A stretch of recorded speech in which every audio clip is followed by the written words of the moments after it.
Hello student, पिछले video में हम लोगों ने डिस्कस किया था पीएच स्केल। क्या डिस्कस किया था? PH scale. उसका छोटा सा रिकैप देख लेते हैं पीएच स्केल का। 1909 में पीएच स्केल को 1909 में डेविड सोरेंस या सोरेंसन डिवाइस्ड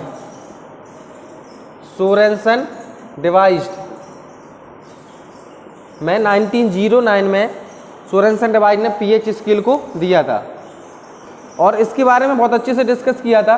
और हमने स्टूडेंट यही बताया तो पीएच स्केल है कहीं ना कहीं से इम्पॉर्टेंट है हमारे, ठीक है। सिलेबस में बहुत ही इम्पॉर्टेंट टॉपिक है पीएच स्केल का। तो उसकी मीनिंग क्या होती है पीएच स्केल की, और जो पीएच होती है उसका रिकैप देख रहे छोटा सा। PH inversely proportional to hydrogen ion, इस चीज़ को हमने डिस्कस किया था। यानी कि जब भी हाइड्रोजन आयन हमारे बढ़ेंगे पीएच घटेगा, पीएच बढ़ेगा हाइड्रोजन आयन घटेंगे। स्टूडेंट, इस वीडियो में डिस्कस करेंगे यूनिवर्सल इंडिकेटर्स। हमने इसके स्टार्टिंग में इंडिकेटर्स के बारे में डिस्कस किया था कि इंडिकेटर्स होते क्या हैं, है ना। इंडिकेटर्स के बारे में डिस्कस किया था ना। तो इंडिकेटर्स के बारे में बताया था मैंने। Indicators are dyes with change in colour acidic और बेसिक मीडियम। जो एसिडिक और बेसिक मीडियम में कलर चेंज करे वो क्या कहलाते हैं? इंडिकेटर्स कहलाते हैं। हमारे ये इंडिकेटर्स भी बताए थे मैंने। कुछ हमारे नेचुरल इंडिकेटर्स होते हैं, सिंथेटिक इंडिकेटर्स होते हैं, और ऑल्फैक्टरी इंडिकेटर्स होते हैं। अब इसके बाद इन सब के अलावा एक स्पेशल इंडिकेटर्स भी है हमारा यूनिवर्सल इंडिकेटर। ये इंडिकेटर्स की अपेक्षा, यानी कि इन इंडिकेटर्स, जो इंडिकेटर्स हमने 3 बताए थे आपको, फर्स्ट था नेचुरल, सेकंड था सिंथेटिक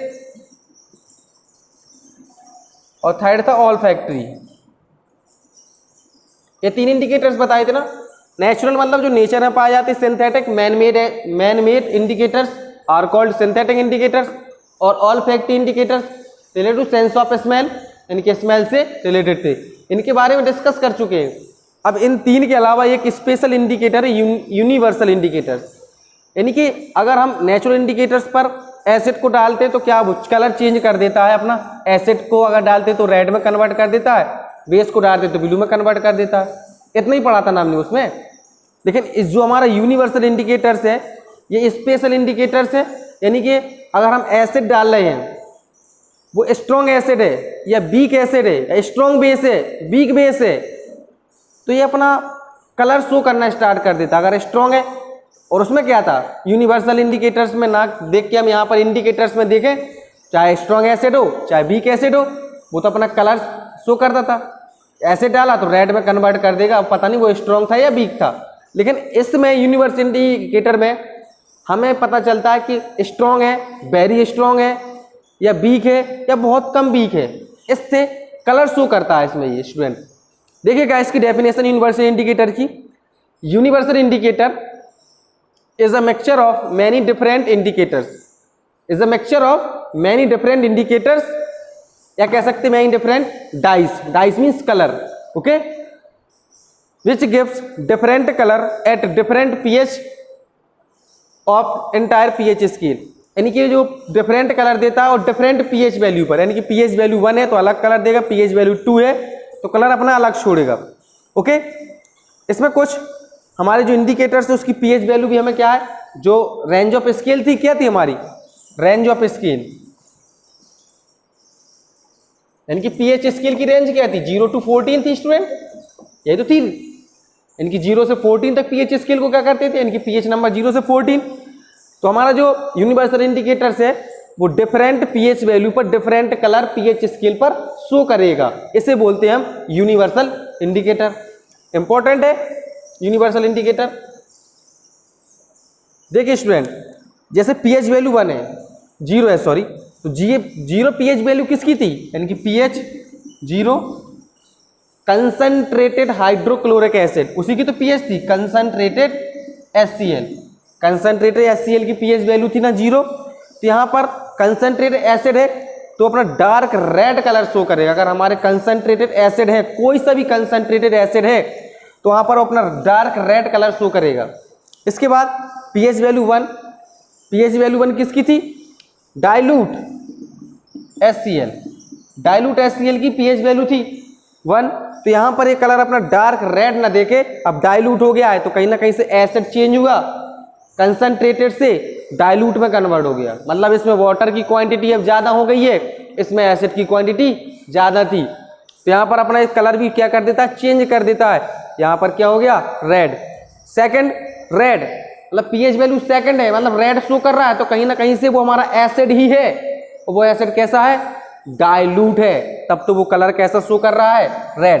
तो पीएच वैल्यू जब भी सेकंड होगी 2 या 1 तो डाइल्यूट ही होंगे, और डाइल्यूट होंगे तो अपना कलर कैसा शो करेंगे? रेड। अब देखिएगा ये दोनों डाइल्यूट हैं। इसके बाद पीएच वैल्यू 3, जब पीएच वैल्यू 3 पर आते हैं तो पीएच वैल्यू 3 मैंने किसकी लिखवाई थी आपको? 2.53 लेमन जूस के आसपास ही थी कहीं ना कहीं, ठीक है? लेमन जूस की होगी या विनेगर की होगी। तो यहाँ से ये पीएच वैल्यू 3 है, तो यहाँ पर इसका जो कलर होगा वो हमारा ऑरेंज रेड होगा।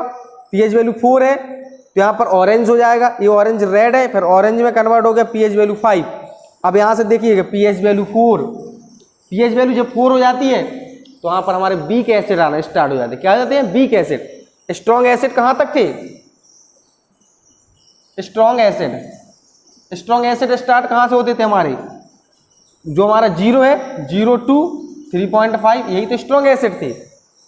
3.5 से वीक एसिड स्टार्ट हो जाते हैं। वीक एसिड, देखो उसी चीज को दोहरा रहा हूँ, 3.5 to 7, अगर यहाँ तक इसकी पीएच वैल्यू है तो हमारे क्या हो जाते हैं? वो वीक एसिड।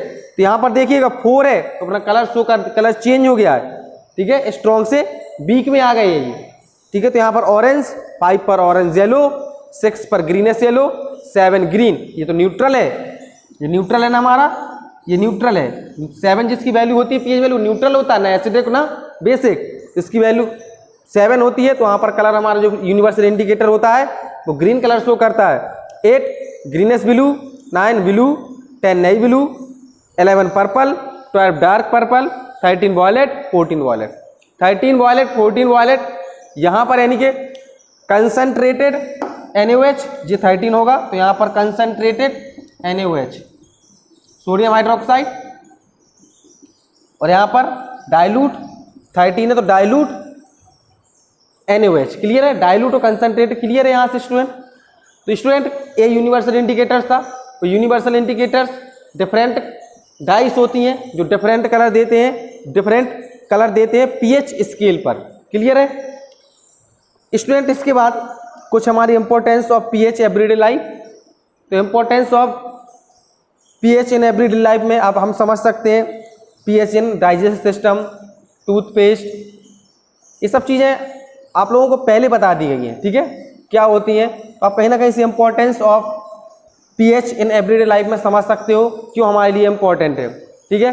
जब हमें एसिडिटी बढ़ जाती है या कह सकते हैं हम हाइड्रोक्लोरिक एसिड है, वो हमारी हेल्प करता है डाइजेस्टिव सिस्टम को, जो हमारा डाइजेस्टिव सिस्टम में हेल्प करता है HCl हाइड्रोक्लोरिक एसिड, ठीक है? डाइल्यूट होना चाहिए वो भी स्टूडेंट, कंसंट्रेटेड नहीं। पता चला आप लोग कहो कंसंट्रेटेड HCl है, वो हमारी हेल्प करेगा डाइजेस्टिव सिस्टम में, स्टमक में नहीं कर सकता है ना? तो कहीं ना कहीं से डाइल्यूट हाइड्रोक्लोरिक एसिड होता है, वो डाइजेस्टिव सिस्टम में हमारी हेल्प करता है। इसके बाद स्टूडेंट ये हमारा जो पीएच स्केल का टॉपिक था ये फिनिश होता है। नेक्स्ट टॉपिक हमारा सॉल्ट। सॉल्ट क्या होते हैं, सॉल्ट के बारे में डिस्कस करते हैं।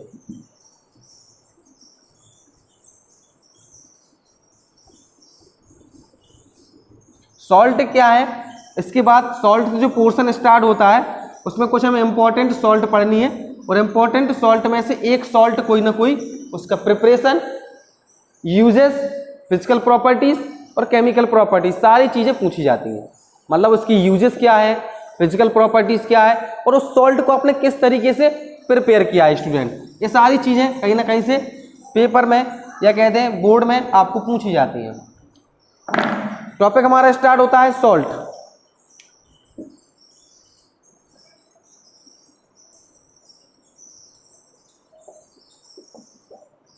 देखिए स्टूडेंट, अगर सपोज मैं सॉल्ट की डेफिनेशन की बात करूं, सॉल्ट एक क्या है, एसिड और बेस से मिलकर बना है वो सॉल्ट है ना? सॉल्ट क्या है? जो एसिड और बेस से मिलके बनता है वो सॉल्ट है। तो एसिड और बेस से मिलके बनता है, तो एसिड में क्या होता है? देखिए कह सकते हैं एसिड, समझिएगा उसकी डेफिनेशन लिख दूंगा मैं भी, acid plus base to form salt plus water. Okay, तो हमें सॉल्ट से मतलब अभी सॉल्ट से, ठीक है।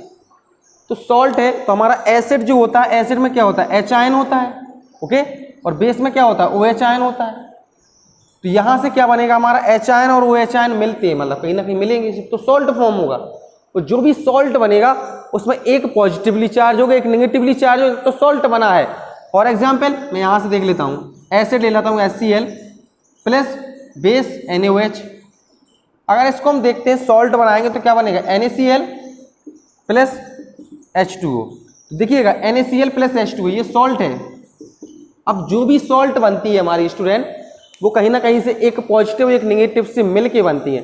इसमें देखिएगा NaCl में जो होगा Na पॉजिटिवली होगा और Cl क्या होगा? नेगेटिव होगा, तब जाके हमारा क्या बना? सॉल्ट बना। जो भी सॉल्ट होगा पॉजिटिव और नेगेटिव से मिलके बनता है। तो जब पॉजिटिव और नेगेटिव से मिलके बनता है तो आयनिक कंपाउंड हो गया, है ना। आयंस का क्या हो रहा है? उसमें आयंस है ना, ions, this is called ions, ये भी आयंस है। ओके, तो जो सॉल्ट होगा वो क्या होगा? हमारा आयनिक कंपाउंड होगा। अब हम सॉल्ट को समझ सकते हैं कि सॉल्ट क्या है? एक आयनिक कंपाउंड है, या कह सकते हैं आयनिक सॉल्यूशन है। तो सॉल्ट क्या है? दो चीजों से बना, एक कैटायन और एक एनायन। तो सॉल्ट हम किस तरीके से पहचानेंगे कि एक सॉल्ट है कि नहीं है ना। तो उसके लिए हमारा जैसे सपोज बात करें कैटायन है, तो at least one cation different from H ion या डिफरेंट एच आयन। अगर कम से कम कैटायन है तो उसमें एच आयन के अलावा एक और कोई पॉजिटिव आयंस होना चाहिए, कैटायन होना चाहिए। देखिएगा अब इसकी सॉल्ट की डेफिनेशन लिखते हैं और हम सॉल्ट के बारे में डिस्कस करते हैं। बहुत सारा डिस्कशन है सॉल्ट में।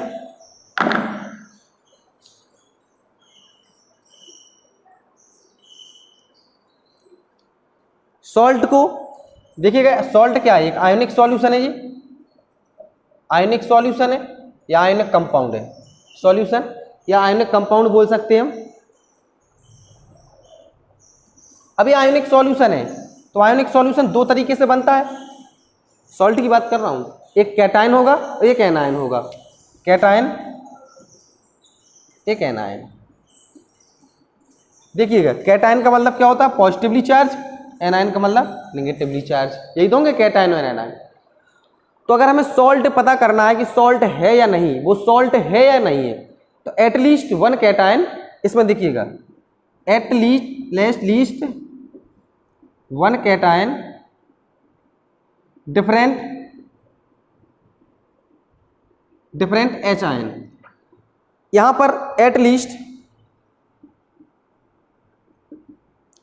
One anion different O H ion.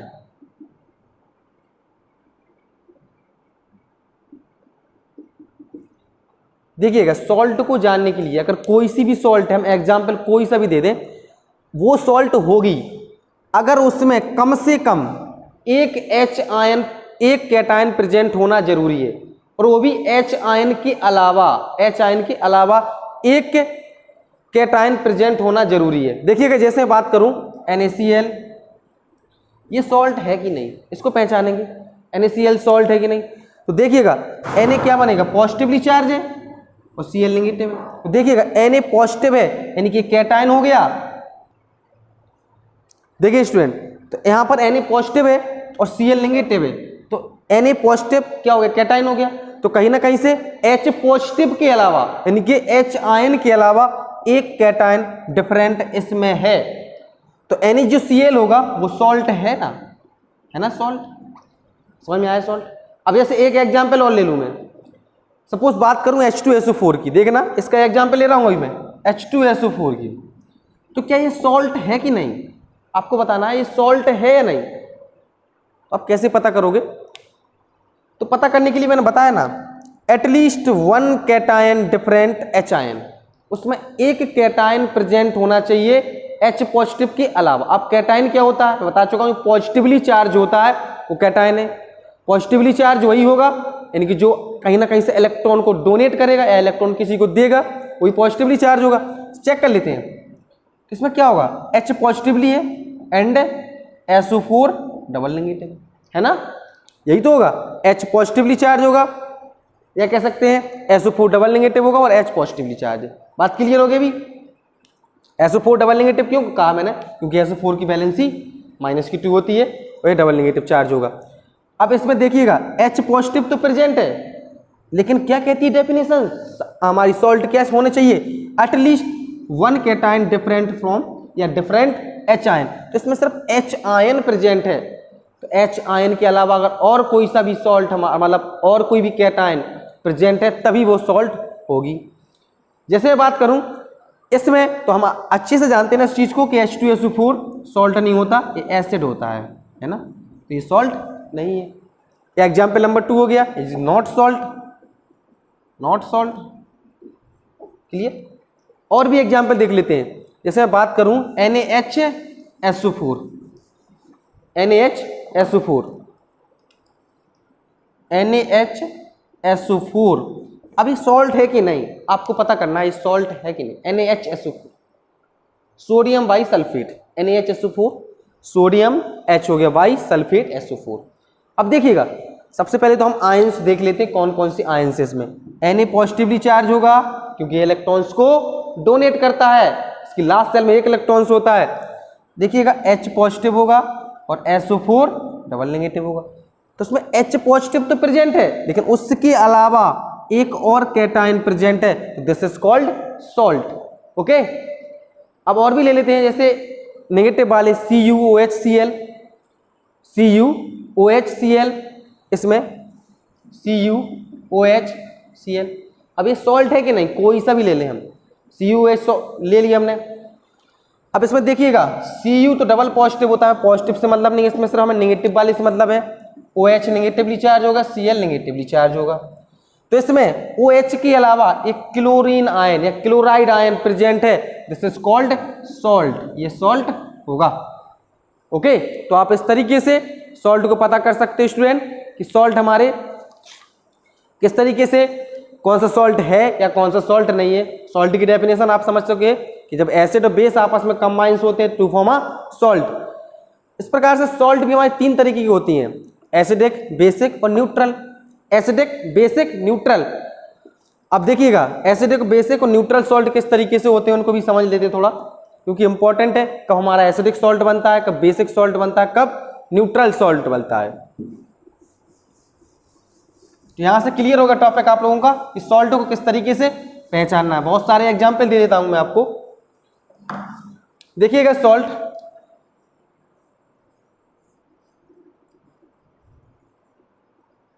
तीन तरीके के होते हैं, acidic,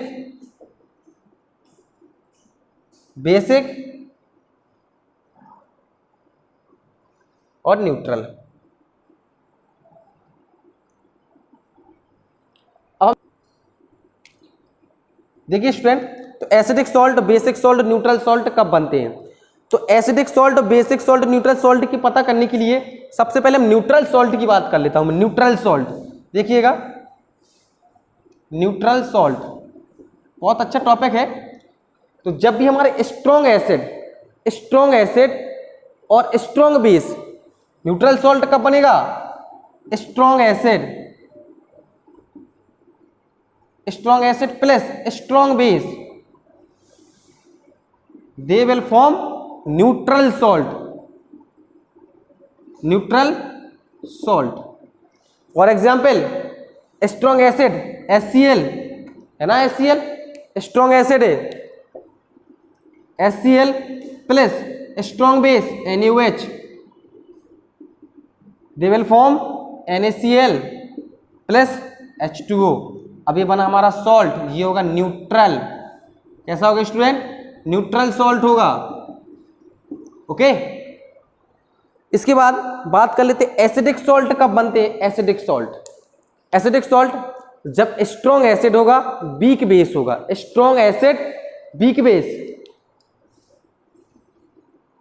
strong acid plus weak base, weak base, they will form acidic salt. Okay, basic salt कब बनता है? जब हमारा बेसिक की बात कर लेता है, बेसिक सॉल्ट।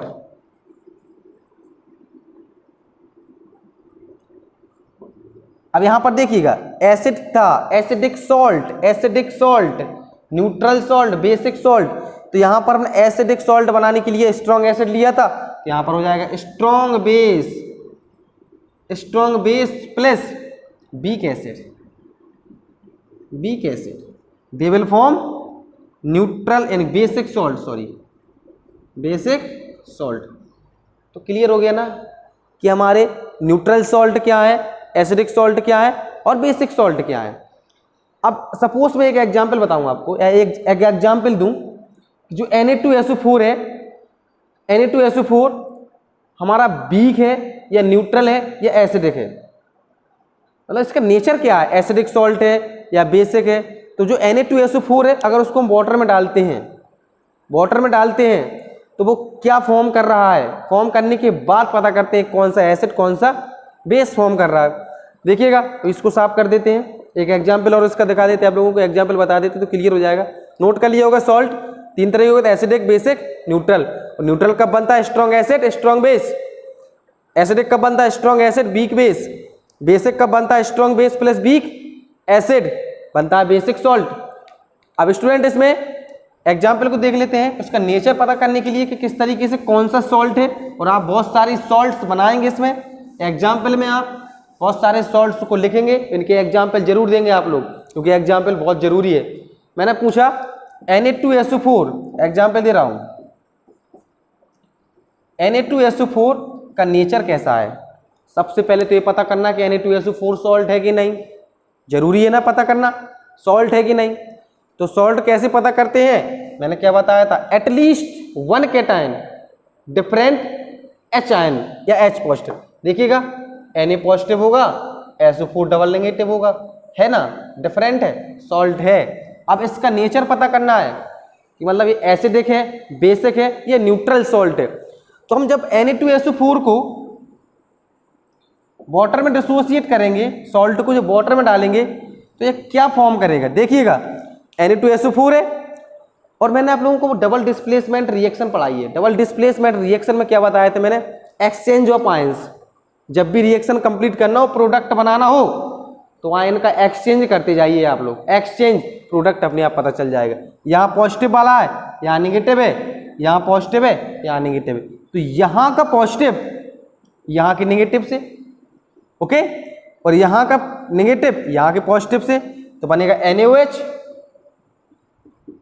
प्लस H2SO4, इसके साथ H2SO4, ये क्या है, NaOH, sodium hydroxide, sodium hydroxide. और ये कैसा होता है, strong base, sodium hydroxide and potassium hydroxide, strong base, strong base है। H2SO4 sulphuric acid, it is a strong acid, strong acid. और जब स्ट्रॉन्ग एसिड और स्ट्रॉन्ग बेस मिलते हैं तो न्यूट्रल सॉल्ट बनता है। तो इसका नेचर कैसा होगा, न्यूट्रल होगा, न्यूट्रल सॉल्ट। क्लियर है ना एग्जाम्पल। और ही पता कर सकते हैं आप NH4Cl का नेचर कैसा है, NH4Cl, NH4Cl है। अब देखिए इसका नेचर पता करने के लिए क्या करेंगे आप, H2 के साथ रिएक्शन करा देंगे, दे विल फॉर्म NH4OH और HCl, NH4OH plus HCl। NH4 क्या है, ammonium hydroxide base, it is the weak base, strong acid, okay. जब स्ट्रॉन्ग एसिड वीक बेस तो क्या बनेगा, एसिडिक सॉल्ट। क्या हो गया जी, एसिडिक सॉल्ट बनेगा, है ना। अब यही पढ़ा है हमने, क्लियर हो गया बेटा, acidic salt, weak salt. Next video में डिस्कस करते हैं जो सॉल्ट है उसको किस तरीके से हम इनके कंपाउंड्स बने हुए हैं और कंपाउंड्स को किस तरीके से आगे सॉल्व करना है। क्लियर है, तो आप लोग वीडियो को देखिएगा ज़्यादा से ज़्यादा, और कोई प्रॉब्लम हो रही है तो कमेंट बॉक्स में कमेंट भी कीजिएगा। Thank you.